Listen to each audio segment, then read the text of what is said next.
NCERT पढ़ने का सही तरीका ही नहीं आता। एनसीईआरटी बुक लेते हो, रीडिंग करना स्टार्ट कर देते हो। अब रीडिंग करोगे, एनसीईआरटी की लैंग्वेज इतनी डिफिकल्ट है कि कुछ समझ ही नहीं आएगा, थोड़ी देर में बोर हो जाओगे और एनसीईआरटी रख दोगे। अरे भाई ऐसे नहीं पढ़ना होता एनसीईआरटी। एनसीईआरटी पढ़ने का एक ऐसा तरीका है जिसकी मदद से सारी इंफॉर्मेशन एक बार के अंदर आपके दिमाग के अंदर स्टोर हो जाएगी। सो हाय एवरीवन, मेरा नाम है Prashant, mentor of thousands of students. देखो, आपने बहुत सारे टॉपर इंटरव्यू आज तक देख लिए होंगे, स्पेशली क्लास 9th और क्लास 10th के जितने भी स्टूडेंट्स हैं जो कि टॉप करते हैं, चाहे बोर्ड एग्जाम हो चाहे स्कूल लेवल एग्जाम हो, हर एक स्टूडेंट एक बात बोलता है कि एनसीईआरटी अगर नहीं करी तो मार्क्स नहीं आएंगे। एसएसटी की बात कर लो, साइंस की बात कर लो, और मैथ्स में भी जो एनसीईआरटी एक्सरसाइजेस के क्वेश्चन होते हैं, अगर आपने वो सॉल्व नहीं करे तो मार्क्स नहीं आ पाएंगे। क्या ये बात सच है? बिल्कुल सच है। हर एक टॉपर बोल रहा है तो बात झूठ तो नहीं हो सकती, बट प्रॉब्लम क्या है ना, ये टॉपर आपको ये नहीं बताते कि एनसीईआरटी पढ़नी कैसे है। आपको लगता है कि एनसीईआरटी पढ़ने का मतलब है एनसीईआरटी बुक खोलो, रीड करो, जो इंपॉर्टेंट लगा उसे अंडरलाइन करो और आगे बढ़ जाओ। ऐसे ही पढ़ते आ रहे हो आज तक। कितनी चीजें याद कर पाए हो? सच सच बताओ, कितनी चीजें याद कर पाए हो? ऐसा हुआ है ना एनसीईआरटी बुक खोली है, थोड़ी देर में बोर होकर बंद कर दी? हुआ है ना, क्योंकि तुम गलत तरीके से पढ़ रहे हो। आज समझाता हूं दो मेथड जिसकी मदद से एनसीईआरटी पढ़ना बहुत आसान हो जाएगा। बट उससे पहले पहला सवाल, भैया एनसीईआरटी पढ़नी कब है? When to study NCERT. आखिर एनसीईआरटी जो है ये पढ़नी कब है? देखो, मैं आपको बता देता हूं, कुछ ओवर स्मार्ट स्टूडेंट्स होते हैं। ओवर स्मार्ट स्टूडेंट्स पता है क्या करते हैं? मैं आपको एक एग्जांपल देता हूं। ओवर स्मार्ट स्टूडेंट्स जो होते हैं वो क्या करते हैं, देखना। वो क्या करेंगे, अपनी एनसीईआरटी को नोटबुक को खोलेंगे, एनसीईआरटी बुक को खोलेंगे लेक्चर से एक दिन पहले। जैसे इमेजिन करो, मुझे आज एक चैप्टर पढ़ाना है इलेक्ट्रिसिटी, क्लास 10th का एक टॉपिक होता है इलेक्ट्रिसिटी। अब जो ओवर स्मार्ट बच्चे होंगे ना, वो क्या करेंगे कि ना सर पढ़ाएंगे उससे पहले ही ना एनसीईआरटी की रीडिंग कर लेते हैं, एनसीईआरटी पूरी रीड कर लेते हैं, ताकि जब सर क्वेश्चन पूछे क्लास के अंदर तो हमें ऑलरेडी आता हो, है ना। ऐसे बहुत सारे स्टूडेंट्स करते हैं, बट ये सबसे बड़ी मूर्खता है। तुम ओवर स्मार्ट नहीं बन रहे बेटा, तुम मूर्ख बन रहे हो। पता है क्यों? क्योंकि देखो, एनसीईआरटी की लैंग्वेज बहुत ज्यादा टफ है। अगर तुम बिना लेक्चर को समझे एनसीईआरटी पढ़ना स्टार्ट कर दोगे, कोई फायदा नहीं हो पाएगा। एनसीईआरटी की एक भी लाइन समझ नहीं आएगी, आएगी तो भी याद नहीं कर पाओगे। समझ पाए? तो तरीका क्या है, कब पढ़नी है एनसीईआरटी? तो देखो, सबसे पहले आपको देखने लेक्चर्स। लेक्चर्स देखना बहुत इंपॉर्टेंट है, चाहे ऑनलाइन लेक्चर्स हैं, आप ऑफलाइन ट्यूशन में जाते हो, जैसे भी आप पढ़ते हो, यूट्यूब के थ्रू पढ़ते हो। अगर आप मेरे साइंस के लेक्चर देखते हो, साइंस एसएसटी में स्पेशली एनसीईआरटी पढ़नी है, मतलब पढ़नी है, ठीक है। लेक्चर्स देखने, जैसे ही लेक्चर आपके खत्म हो जाते हैं, चैप्टर आपके ट्यूशन कोचिंग ऑनलाइन क्लासेस के अंदर खत्म हो जाता है, उसके बाद आपको क्या करना है, एनसीईआरटी उठानी है और एनसीईआरटी रीड करनी स्टार्ट करनी है, ठीक है। अब जब आप एनसीईआरटी पढ़ोगे तो आपको ध्यान आएगा कि यार हाँ यार, ये भी सर ने पढ़ाया था, ये भी मैम ने पढ़ाया था, ठीक है, ये भी पढ़ रखा है, ये भी पढ़ रखा है, ये भी पढ़ रखा है, ये भी पढ़ रखा है। अब आपको बहुत आसानी से समझ आएगा। अब उसके बाद देखो, एनसीईआरटी रीड करना और लिखना, पढ़ना, इसका एक सीक्रेट मेथड होता है, वो मैं आज आपको बताने वाला हूं इसके बाद। बट उस सीक्रेट मेथड को अप्लाई करने के बाद आपको एक और काम करना है, जो कि एनसीईआरटी की एक्सरसाइजेस। एनसीईआरटी की एक्सरसाइज करनी है मैथ और साइंस के अंदर, स्पेशली एसएसटी के अंदर भी कर पाओ तो बहुत अच्छी बात है, नहीं कर पाओ, टाइम नहीं है तो कोई दिक्कत नहीं है, ठीक है। इतना काम तो आपको करना ही करना है। अब भैया सीक्रेट है क्या है, ये बताओ ना, बड़ा इंटरेस्टिंग सा लग रहा है, कुछ तो आप इंटरेस्टिंग लाए हो। मैं बता देता हूं, पिछले 4-5 साल से मैं बच्चों को पढ़ा रहा हूं, एनसीईआरटी पढ़ने का तरीका बार बार समझाया है और दो मेथड बता रहा हूं। जो मेथड तुम्हें इन दोनों में से पसंद आए उससे एनसीईआरटी पढ़ लेना, ठीक है। पहला मेथड समझते हैं। पहला जो हमारा मेथड है वो है क्वेश्चन टेक्निक। देखो, क्वेश्चन टेक्निक क्या है, एक एग्जांपल से समझते हैं। ये क्लास 10th की एनसीईआरटी है, क्लास 9th वालों को तो कुछ समझ नहीं आ पा रहा होगा कौन सा चैप्टर है, बस क्लास 10th वाले बच्चे बिल्कुल इस चैप्टर को समझ पाएंगे। मैं थोड़ा सा जूम कर देता हूं, ये अपना लाइव प्रोसेस का एक चैप्टर है। अब ये एनसीईआरटी का एक पेज है। अब आपको क्या करना है, जैसे इमेजिन करो आप एक पेज रीड करते हो। अब जैसे कि मैं पूरा का पूरा पेज एक बार ये रीड करूंगा, है ना, ह्यूमन रेस्पिरेटरी सिस्टम का पूरा का पूरा पेज रीड करूंगा। अब मैं रीड कर रहा हूं, रीड कर रहा हूं, रीड कर रहा हूं, मुझे पता चला एक जो चीज है ना वो बहुत ज्यादा इंपॉर्टेंट है। जैसे कि मैंने इसको अंडरलाइन कर लिया, the alveoli provides a surface where exchange of gases take place.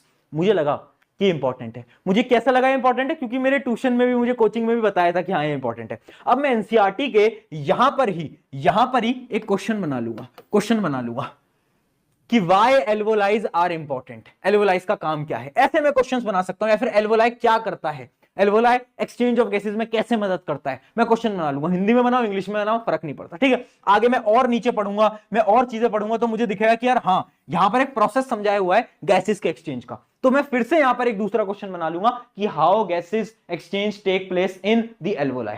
मैं ऐसा क्वेश्चन बना लूंगा। एक पेज पे 3 या 4 क्वेश्चन बनेंगे। अब वो 3 या 4 क्वेश्चन आपने बना लिए, अब उससे फायदा क्या होगा, बाद में जब आप एनसीईआरटी रिवाइज कर रहे हो, इमेजिन करो यार अब आपको एनसीईआरटी पढ़नी है, अब एनसीईआरटी आपको वापस से पूरी रीड नहीं करनी, आपको बस ये 4 क्वेश्चन देखने कि ये 4 क्वेश्चन से उन 4 क्वेश्चन के आंसर आते हैं, नहीं आते तो फिर पढ़ना। समझ पाए? समझ पाए? ये होती है question making technique. Specially science जैसे सब्जेक्ट में प्लीज क्वेश्चन बनाओ। अगर तुमसे नहीं बनते टेंशन मत लो, एनसीईआरटी हैक मैंने आपको बना दी है। यहां पर कुछ फोटोज आ गई होंगी एनसीईआरटी हैक की। एनसीईआरटी हैक मैंने आपके लिए बना दिया है। हर एक चैप्टर के हर एक पेज पे जो क्वेश्चन आ सकता है, जैसे कि एक पेज पे मैक्सिमम 2 या 3 क्वेश्चन होते हैं, वो आपको देखने को मिलेंगे एनसीईआरटी हैक के अंदर। पूरी साइंस की क्लास 10th की बना दी है। अगर एसएसटी की भी चाहिए तो भी आप डिमांड कर सकते हो। अगर आप बोलोगे तो मैं टीम से बिल्कुल बनाने के लिए बोल पाऊंगा। तो ऐसे एनसीईआरटी हैक बना दिए, बट मैं फिर भी प्रेफर करूंगा अगर टाइम है तो खुद से क्वेश्चन बनाना बेटा, खुद से क्वेश्चन बनाना। ठीक है, खुद से क्वेश्चन बनाओगे तो चीजें आसानी से याद होंगी। ये एक मेथड हो गया। अब एक दूसरा मेथड बताता हूं, और मुझे वो मेथड इससे ज्यादा इंटरेस्टिंग लगता है। वो जो मेथड है ना, उस मेथड को हम बोलते हैं WWH मेथड। WWH मेथड क्या है, बहुत सारे स्टूडेंट्स को बताया भी हुआ है, फिर से बता देता हूं। यहां पर पहले W का मतलब है व्हाट, दूसरे का मतलब है व्हाई, तीसरे का मतलब है हाउ। अब देखो करना क्या है, पहले उसी साइंस के एग्जांपल से देखेंगे, फिर एसएसटी के एग्जांपल से देखेंगे। आओ देखो फटाफट से इसको जूम करते हैं और देखते हैं। जैसे कि इमेजिन करो मैंने पढ़ा ये ह्यूमन रेस्पिरेटरी सिस्टम। अब ये पूरा का पूरा पैराग्राफ मैंने रीड कर लिया, ठीक है। अब मुझे ना खुद से बस 3 सवाल पूछने हैं। WWH what is respiratory system. पहला सवाल मैं पूछूंगा व्हाट, दूसरा सवाल मैं पूछूंगा व्हाई, कि रेस्पिरेटरी सिस्टम की जरूरत क्या है, व्हाई नीड क्या है, और तीसरा मैं पूछूंगा हाउ, कि रेस्पिरेटरी सिस्टम वर्क कैसे करता है, वर्किंग क्या है रेस्पिरेटरी सिस्टम की। ये 3 सवाल मैं पूछूंगा हर एक टॉपिक पे, है ना। खुद से मैंने पूरा का पूरा पैराग्राफ, पूरा का पूरा टॉपिक रीड करा, उस पे मैंने खुद से 3 सवाल पूछे। अब ये जो 3 सवाल है ना, इसको आप पॉइंट फॉर्म के अंदर अपनी एनसीईआरटी के अंदर ही लिख लो। यहां पर स्पेस होती है एनसीईआरटी में, पॉइंट बना लो, पॉइंट 1, पॉइंट 2, पॉइंट 3, पॉइंट 4, ऐसे यहां पर 4-5 पॉइंट में बना लो। इसका क्या मतलब है, आपने इस पूरे पेज की जो समरी है, इस पूरे टॉपिक की जो समरी है, वो मात्र 4 पॉइंट के अंदर खत्म कर दी। अब क्या आपको जब आप वापस आ रहे हो तो आपको पूरी एनसीईआरटी पढ़नी है? नहीं भाई, पूरी नहीं पढ़नी। अब क्या करना है, बस डायरेक्टली आपको वो 4 पॉइंट रीड करने हैं और आपको याद आ गया, ठीक है, रिवीजन भी हो गया। रिवीजन भी कितना आसान हो गया, तो समझ रहे हो। ये करते हैं टॉपर बार बार एनसीईआरटी। आपको क्या लग रहा है कि बार बार एनसीईआरटी पढ़ रहा है कोई? नहीं, वो एनसीईआरटी के अंदर कीवर्ड बना दे रहे हैं, है ना, लिख रहे हैं, WWH स्ट्रेटेजी को यूज कर रहे हैं, और फिर वो आराम से एनसीईआरटी को रीड कर पा रहे हैं। बहुत सारे बच्चे बोलेंगे भैया एनसीईआरटी को गंदा करने का मन नहीं करता, करना पड़ेगा। कर दो गंदा एनसीईआरटी को, लिखो, पेन पेंसिल जो भी है लिखो, कोई दिक्कत नहीं है। एनसीईआरटी को वापस तुम्हें किसी और को तो देना नहीं है ना, तो लिखो एनसीईआरटी के अंदर, कोई दिक्कत नहीं। अब इसका सेम एग्जांपल अपन देखते हैं एसएसटी का। एसएसटी का अपना हिस्ट्री का टॉपिक है, तो आप देख सकते हो टॉपिक यहां पर दिख रहा है, the Salt March and Civil Disobedience Movement. अब देखो यहां पर एक टॉपिक है द सॉल्ट मार्च। अब मैं इस पे 3 सवाल पूछूंगा, what is salt march, why क्यों हुआ था सॉल्ट मार्च, और हाउ कैसे हुआ था सॉल्ट मार्च। अब ये जो 3 सवाल हैं, क्योंकि मैंने पूरा का पूरा पैराग्राफ पढ़ा, तो ये जो 3 सवाल हैं इनके मैं आंसर यहां पर लिख लूंगा 1, 2, 3 पॉइंट्स के अंदर। समझ पाए? तो पूरे टॉपिक की समरी मैंने लिख दी 3 पॉइंट्स के अंदर। अब सोचो जब तुम रिवाइज करने जा रहे हो, बस तुम्हें 3 पॉइंट्स को पढ़ना है, 3 पॉइंट्स को पढ़ना है। एनसीईआरटी कितनी आसान हो गई। और देखो एनसीईआरटी ये बहुत बड़ा सत्य है कि पूरा का पूरा पेपर एनसीईआरटी में से ही बनता है, रियलिटी है। साइंस, एसएसटी, इवन मैथ्स का भी 80-90% पेपर एनसीईआरटी के ही क्वेश्चन से बनता है। तो प्लीज ये तो आपको करना ही पड़ेगा। आई होप इन दोनों में से जो भी मेथड आपको पसंद आया, पहले कमेंट में मुझे बता दो, मेथड 1 या मेथड 2, जो भी आप फॉलो करने वाले हो जल्दी से बता दो। और एक फाइनल टिप आपको मैं दूंगा। फाइनल टिप क्या है, ध्यान से सुनना। फाइनल टिप है रेफरेंस बुक सिर्फ क्वेश्चन प्रैक्टिस के लिए।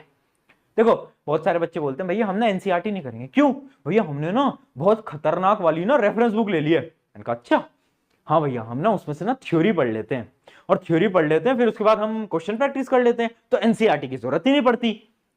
देख दोस्त, अगर 90% लाना है, 85, 80 अच्छी परसेंटेज है, इतना लाना है, रेफरेंस बुक से पढ़ लो, चल जाएगा काम। बट अगर सच में टॉप करना है, सच में बोल रहा हूं मैं, अभी इंटरव्यू लिए कुछ समय पहले 99% के इंटरव्यू लिए, अगर उस परसेंटेज को टच करना है एनसीईआरटी पढ़नी पड़ती है। ठीक है, तो रेफरेंस बुक सिर्फ और सिर्फ क्वेश्चन प्रैक्टिस के लिए करोगे, ज्यादा बेनिफिशियल रहेगा। एनसीईआरटी थ्योरी और जो आपके जो नोट्स होते हैं, जो आप नोट्स बनाते हो, एक वो और एनसीईआरटी, इनसे पढ़ाई करो। क्वेश्चन प्रैक्टिस के लिए आप बिल्कुल अलग अलग रेफरेंस बुक का यूज करो, बिल्कुल करो, मैं खुद सजेस्ट करूंगा। और लास्ट टाइम पे सैंपल पेपर, इतना कर लोगे ना, कोई रोक नहीं पाएगा, कोई रोक नहीं पाएगा। तो अब एनसीईआरटी पढ़नी है, इस तरीके से पढ़नी है, इस बात को याद रखना है। और एक चीज समझ लो यार, देखो पढ़ाई करनी ही पड़ेगी यार।